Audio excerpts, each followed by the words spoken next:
Hello and welcome to what is hopefully a great series that I'm only slightly nervous for because I've been umming and ahhing about doing this for probably over a year, last couple of years, casually on and off. But I know that because I am not qualified to give skin advice, even though you don't have to be qualified to give your candid opinion on someone's skincare routine, I know that content like this is absolutely ripe for the picking of dermatologists who need content to rip. And by rip, I mean rip the shit out of. So I've actually just decided that I don't care. And these, I guess, are the disclaimers. I've never said I was a doctor. This isn't medical advice. Never tried to pretend that I was. I've always just said this is my opinion. I have friends message me for my opinion on their routine, their skin concerns, and I always say to them, if it were me, this is what I'd do. So in this situation, I put a form on my Instagram story that you could click on, submit your photos of your skin to me and your skincare routine, and you've asked for advice. And that's what we're going to do today. I was hoping to do 2 or 3 people's skincare routine reviews in this video, but the one that I started with, I actually think is quite a chunky one. So I think for today, I'm just going to stick to this one. And then in future, if there are routines which I think have less things that I would change about them, I might combine multiple in one video. But for today, I'm going to be focusing on someone called Jess, who has the most incredible eyelashes, who is struggling with, and in her own words, suspected fungal acne, hormonal acne, and redness. So let's get straight into it. I'm basically going to look at the photos she submitted, the issues she's raised, and her skincare routine, and see where I could make suggestions on things to tweak and change for better results. In my honest, unqualified opinion, this is just what I would tell a friend who reached out to me on WhatsApp, which is what I do basically every week. Just looking at these photos, I don't feel like there is fungal acne present. Fungal acne tends to have slightly smaller, less inflamed looking little bumps. Sometimes they can look red, but I think the spots that you have in the photos are slightly larger, more classic hormonal acne looking spots, in my honest, unqualified opinion. Just hammering that home that I don't think I'm a doctor and this isn't medical advice. Anyway, I won't say that again for the rest of the video. It doesn't look like fungal acne to me, which is a good thing because fungal acne is a pain in the ass and I really don't think that you have it. It honestly just looks like classic hormonal inflamed acne. So I personally would rule that out. I wouldn't bother going down the wormhole of like Nizoral, ketoconazole. Like I would put that to the side right now. So for her morning routine, Jess uses the Medicate Calm Wise Soothing Cleanser or the Body Shop Tea Tree Face Wash, then the Body Shop Tea Tree Toner, then an eye cream. I'm not actually going to mention eye creams for the rest of this video because eye creams obviously don't impact on whether you have acne or not unless you're rubbing them all over your face, which I'm assuming you're not. So we're just going to forget about eye creams for this video because I don't think it's important. Then she uses the Tea Tree Skin Clearing Hydrator from the Body Shop, Simple Replenishing Rich Moisturizer, and Nivea Factor 50, but we don't know which one. That's the morning routine. We'll get to the evening routine later. These are my overall thoughts, and apologies, there are a lot of them, so I've written them down. There are a lot of Tea Tree Body Shop products going on in this routine, and even though I understand why people use Tea Tree products to calm their acne, because if you Google acne even one time, Tea Tree will come up a million times. So I do understand why they use these products, but the problem with these products is A, I don't really think it's a very sophisticated way to treat moderate to severe hormonal acne that she seems to have. It's a very gentle way of treating acne, and I think it could be a lot more effective. It's the kind of acne treatment you might use if you were trying to treat acne on a child who's just started having a little bit of acne because they go through puberty. And I'm not meaning to demean that by saying this is how you treat a child. I'm just saying that when you have moderate to severe acne, you want something that's proven to be a lot more effective than tea tree oil, is all I'm saying. Secondly, in all of those tea tree products, there's a lot of alcohol, a lot of essential oils, fragrance, and when you have irritated, inflamed skin, you just don't need that in your routine. Sure, some people get on fine with that, but it's only ever gonna be neutral or take away from your skin, and I just feel like you're more likely to see results if you just don't bother by adding in all of those irritants. Like if you have the choice between no irritants and irritants, you would choose no irritants if your skin is already irritated and inflamed. So those products, you can probably guess, I'm going to remove or swap for other things. I think as well there could be more overall hydration. It's not a very hydrating routine, and I'll talk more about that in detail in a minute. And the last thing I wrote down is that it feels a little bit reminiscent of the skincare routines for acne from the 2010s, where it focused all on taking away from the skin, stripping it of its oil because it's oily, stripping of its oil because there's acne. There was a lot of focus on removing basic necessities from skincare routines because of the acne. It was almost like you were trying to starve or like bash down the acne, whereas really a lot of people are finding now that their acne does better when they don't deprive it of things like hydration and moisture just because it's oily. So I feel like this person could benefit from more hydrators in their routine, more effective spot treatments, so something more sophisticated than tea tree, and just overall more of a nourishing routine that still has emphasis on acne treatment that isn't taking away from the oil, taking away from the skin barrier, things like like that. So the first thing I'm going to suggest removing from the morning routine is this Medicate cleanser. Now I do like Medicate products, some Medicate products, but I don't think this cleanser is a good one. I think it's quite expensive for what you get. It's quite an overpriced formula, but even aside from that, it has a few essential oils. So we've got orange peel oil bang in the middle, and then we've got the classics like limonene, citral, linalool, so hard to pronounce that. I kind of said at the beginning, they're just not doing you any favors. And when this is quite an expensive product, you'd like it to at least be neutral or nourishing, and this to me is just potentially irritating, which isn't what you want to pay 20 or 30 quid for, whatever, which to me just feels like a waste of £24 if I'm being honest. I think in this scenario you can save money and get much better results with your cleanser. The cleanser isn't really supposed to produce results, but at the very least it's just supposed to cleanse your skin and hydrate your skin maybe slightly, but it's definitely not supposed to take away from your skin. And I think in a nutshell this could probably be a little bit stripping and a little bit irritating. For £24 it's just like giving someone £24 for them to leave you with a bit of irritation. I would swap this for, and there's a number of cleansers that I would suggest swapping this for because the cleanser isn't that important as long as it's not stripping or irritating. I've suggested to swap this for the Dermatica Balancing Glycerin Gel Cleanser. You can see I recommended this to my sister-in-law the other week and this was her feedback. It's simple but effective.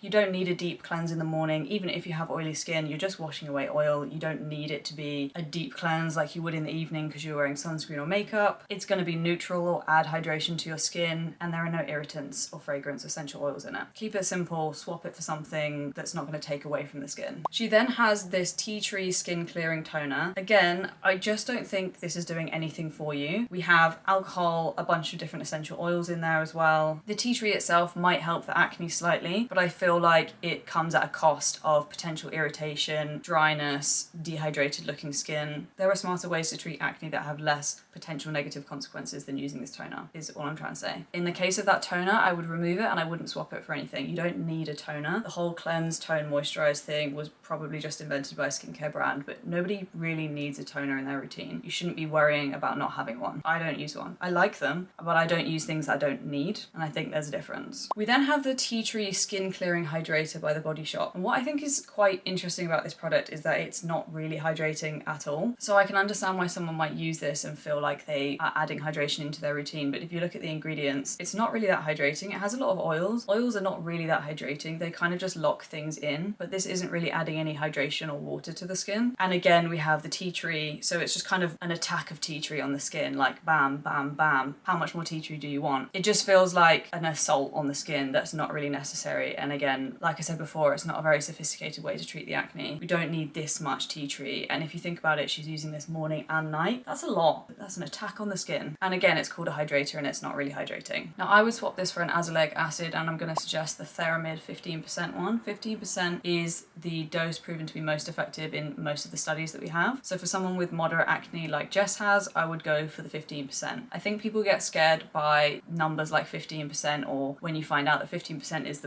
one of the highest strengths of azelaic acid. Not the highest because you can get 20%. But you shouldn't be afraid of azelaic acid because it's actually very, very gentle, and unlike retinoids, it's nothing like a retinoid. I think people group them together and it's nothing like a retinoid, and many people can tolerate using it every single day, twice a day from day one. I'm not saying you should do that, I'm just saying in comparison, many people can, whereas obviously if you did that with a retinoid, your face would become a hammy crisp. So many things about azelaic acid that I think would suit Jess's skin. It's anti-acne, it's comedolitic, it's very, very mildly exfoliating, so when you have acne-prone skin, that can really help for obvious reasons. It's soothing, it's anti-inflammatory. Azelaic acid is used as a rosacea treatment for people who have rosacea, which requires soothing of inflammation. And when you have acne, you also have a lot of inflammation and redness. So as much as it is mildly comedolitic and exfoliating, it's also very soothing. Endless benefits of that. Anti-redness. It's also a tyrosinase inhibitor, which basically means it prevents the skin from creating dark marks after acne. This particular formula adds hydration, so it has ceramides in it and oat, which is something I think her skin needs, and in her routine it does show she's lacking a bit of hydration. And azelaic acid is also an antioxidant, so instead of vitamin C, a lot of people can't tolerate vitamin C. I don't use vitamin C, my skin's just better without it. But I do use azelaic acid and niacinamide daily, which are great alternatives to vitamin C if you're looking for an antioxidant to use before your SPF.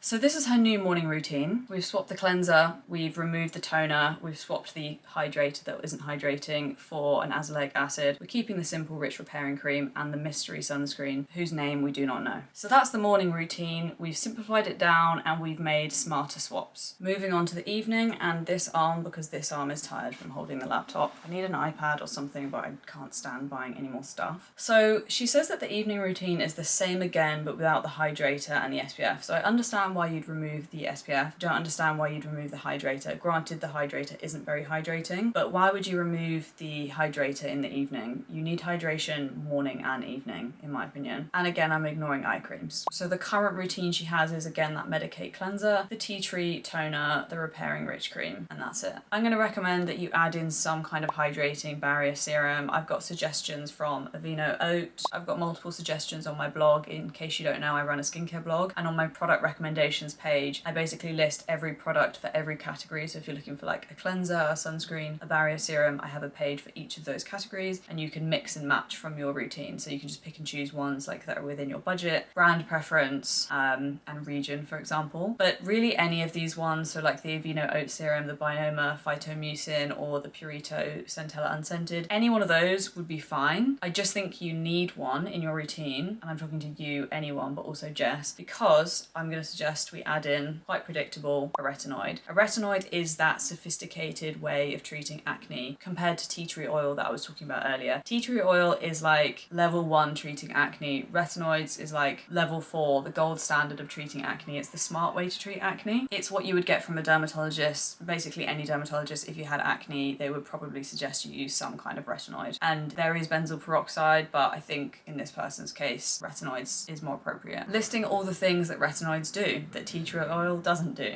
It's the gold standard for acne, I've already said that. It treats skin texture. Tea tree oil doesn't really do that. It fades acne marks. In combination with azelaic acid, you're going to be unstoppable with the acne marks. It gives you a glow. Tretinoin and glow is a saying for a reason. Over time, reduces the appearance of your pores. Nothing can make your pores smaller, but it can refine your skin's appearance because it is turning over your skin cells at such a great rate that baby skin makes its way to the surface, and your pores can look smaller and more refined with time. It can reduce your oil production, which can really help with acneic skin. I'm going to suggest either Differin, 0.1%, but it is a prescription, or some kind of retinaldehyde. Retinaldehydes typically come in like 0.1 to 0.2 strengths, so I don't think it's that big of a deal which one you go with. I understand everyone has a different appetite for potential irritation. If you're looking for what my opinion on the best retinoid is, you will find that I never give an answer to that because it really depends on so many factors that I probably won't go into now. But just know that if you have questions about a retinoid, I did make a video with all my most frequently asked questions on retinoids that I'll put on the screen here. And I'm also going to suggest that we bring the azelaic acid into the routine on the days that we don't use the retinoid. So this would be what the new routine looks like. Different cleanser, same cleanser from the morning, not that Medicate cleanser. Retinoid or azelaic acid, either one, not both at the same time. Hydrating serum, moisturizer. And now for some notes and questions that I think are probably going to come up on this whole routine. How do you add in the retinoid and the azelaic acid? I would start by adding in the azelaic acid, because it's very easy to add in, it's easy to get used to, and if you add in a new product and start seeing some nice subtle results early on, you will feel more confident to add in your retinoid and you'll already be on a roll. And I do think a lot of this, there is a big psychological element at play, and I just think if you start with the retinoid, there might be a purging period and you might feel a bit shit about it, and then you'll be a bit more afraid to add in the azelaic acid. Also, the azelaic acid will help with the purge from the retinoid, so just think what you should do first is add in the azelaic acid, get used to it for about a month or 2 months, start thinking about which retinoid you're going to pick, and then after a couple of months add in the retinoid and get used to it. I would always recommend when you do add in the retinoid, for the first month use it 1 to 2 times a week. For the second month use it 2 to 3 times a week. From the third month onwards you should probably be using it 3 times a week minimum, or every other day is fine. You don't have to work your way up to every day. People like to flex that they use a retinoid every day and they think they're really hardcore and important. It doesn't matter. At least after the first 3 or 4 months, 3 times a week minimum, I think is a good amount to get the full benefits from the retinoid. Really what we've done with this routine is simplify it down, remove unnecessary things, add in actual hydrators, not weird Body Shop products posing as hydrators that aren't hydrating. Remove the amount of tea tree and chosen something that's more effective, bigger bang for your buck, more effective for acne, less uses of it. Like before there was 3 times tea tree in the morning, 3 times tea tree in the evening. That's a lot. And not only was there tea tree, but it was like essential oils and alcohol 3 times in the morning, 3 times in the evening. Like no wonder your skin is going to look dehydrated. In this new routine, we're being a lot more selective with the things that we choose and just being a lot smarter with the things that we've chosen. I know what you're thinking. What about double cleansing? Yes, I always recommend double cleansing, but I think in this case, we've made a few swaps, and we're going to add in things we need to get used to. I really think that double cleansing can come later, and I think for now it needs to be baby steps. You don't want to completely overhaul a new routine, start oil cleansing, find out that oil cleansing doesn't agree with your skin, but you're not sure if it's the retinoid or the azelaic acid or the new cleanser. Like, you want to keep it simple so there's not a lot of noise going on in your head, like, oh, I don't know if it was this, I don't know if it was that. That is the worst feeling in the world, and I want Jess to avoid feeling that way. Second thing, I know what you're thinking, if this is hormonal acne, why are we addressing it with skincare? Simply because I think this skincare routine is not doing her justice. Even though it's hard to completely eradicate hormonal acne with topical skincare, because obviously hormonal acne is coming from within, the call is coming from inside the house, definitely there are things that need to be addressed. Other than topical skincare to fix it, you can still see improvements with topical skincare, and I think this routine, one of the reasons I picked it, this routine is really not helping her skin much at all, and I feel like there was major areas for improvement that I think she can see improvement in by changing what she uses topically. And my final tip is that yes, I absolutely think she could benefit from working with a dermatologist. I just know that working with a dermatologist is really inaccessible in the UK.